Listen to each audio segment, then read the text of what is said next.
మొన్నటిదాకా వినాయకుని పండుగ అటెనక దేవి నవరాత్రులు అయిపోయినాయి. ఇక చెప్పున్నే అయ్యప్ప మండపాలు ఎలుస్తాయి. హావు ఇంకో 2 నెలలు అయితే సంక్రాంతి పండుగేనాయే.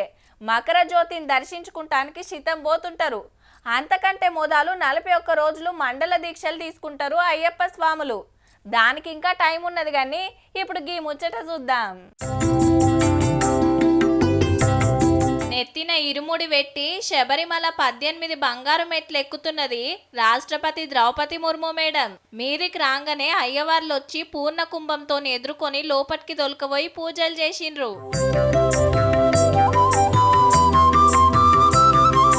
తీర్థ ప్రసాదాలు తీసుకొని గుడంతా తిరిగి కడమ దేవుళ్లకు సుతా మొక్కుకున్నది. ఇప్పటిదాకా శబరిమలకు వచ్చింది ఇద్దరు రాష్ట్రపతులు. 52 ఏళ్ల కిందట వివి గిరిసారు, ఇయాల ముర్ము మేడం. మణికంఠుణ్ణి దర్శించుకున్న మహిళా రాష్ట్రపతి సుతా మేడమే. ఈ ముచ్చటిట్లుంటే పొద్దుగాల ఓ కాడ హెలికాప్టర్ దిగుతుంటే పయ్యలు దిగబడ్డాయి. ఎమటే అందరు ఉరుకొచ్చి బయటికి నూకిండ్రు. హెలిప్యాడ్ ఆత్రమాత్రం కట్టేటొరకు ఆరక పదనుకు గిట్లయిందట.